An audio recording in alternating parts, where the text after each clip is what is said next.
Mandsaur मऊनी much मार्ग स्थित Kushabhau Thackeray auditorium में बौद्धिक संपदा अधिकार पर एक दिवसीय कार्यशाला हुई आयोजित।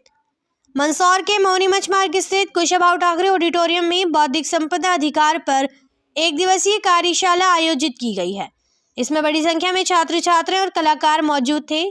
मंदसौर जन भागीदारी समिति के अध्यक्ष नरेश चंदवानी ने मीडिया से चर्चा करते हुए 12:40 पर मंगलवार को बताया कि मंदसौर के पीजी कॉलेज के पास स्थित कुशाभाऊ ठाकरे ऑडिटोरियम में बौद्धिक संपदा अधिकार पर एक दिवसीय कार्यशाला आयोजित हुई है। इसका शुभारंभ मंदसौर के विधायक यशपाल सिंह सिसोदिया और कॉलेज के प्राचार्य एवं Arpit Jain examiner of patent and designer centre Mumbai MH मौजूद थे। मंदसौर के विधायक यशपाल सिंह सिसोदिया ने मीडिया से चर्चा करते हुए कहा कि वे कलाकार व साहित्यकार व चित्रकार वह व्यक्ति अपनी मेहनत से जो कार्य करते हैं, ऐसे उन कलाकारों के लिए बौद्धिक संपदा अधिकार पर एक दिवसीय कार्यशाला का आयोजन किया गया।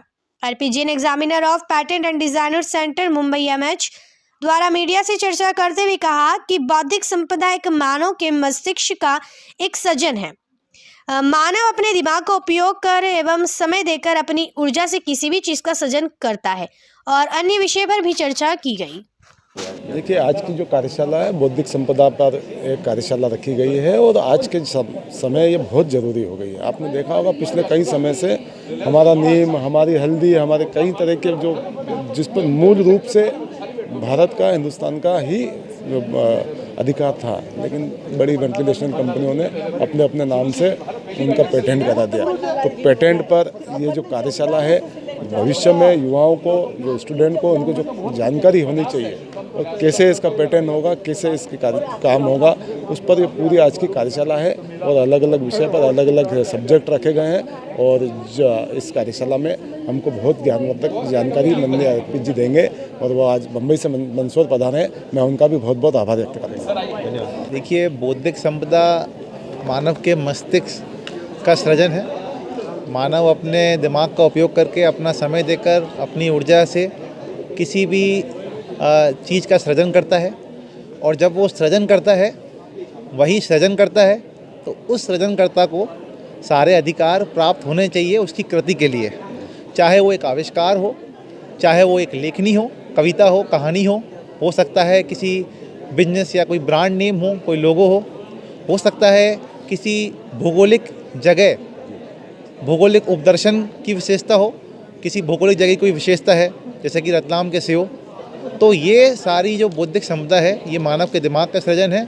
और ये जो सत्र है आज इसलिए आयोजित किया गया है क्योंकि ये पता होना चाहिए मानव को, जन सामान्य को, कि उन्होंने अगर आविष्कार किया है, उन्होंने अगर कहानी लिखी है, उन्होंने अगर कविता लिखी है, उन्होंने कोई आर्टिस्टिक कोई कलाकारी की है, चित्रकारी की है, तो उसका संरक्षण कैसे किया जाए, क्यों करना ज़रूरी है, क्या इसके फ़ायदे हैं। धन्यवाद। मेरा नाम अर्पित जैन है।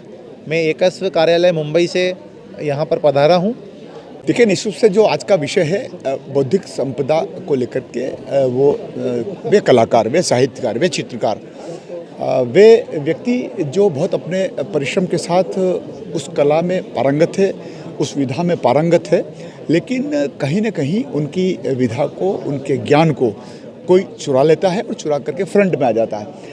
ऐसे बौद्धिक संपदा का अधिकार, जिस प्रकार से मानव अधिकार होता है, जिस प्रकार से पेटेंट होते हैं, जिस प्रकार से हॉलो मार्क होता है, जिस प्रकार से किसी एक संस्थान की मार्का होता है, उस सबको लेकर कर हम चलें गुण दोष के आधार पर, तो बौद्धिक संपदा वाले को भी कहीं न कहीं संरक्षित किया जाना चाहिए, संरक्षण देना चाहिए। और इसी बात को लेकर के आज विषय विशेषज्ञ यहाँ पर आए हैं, मिस्टर जैन, जिनकी उम्र मात्र अभी 28 वर्ष है। और वो यदि इसके बारे में बताएंगे तो मुझे लगेगा कि मुझे लगता है कि उन्होंने बहुत अद्यतन अध्ययन किया होगा।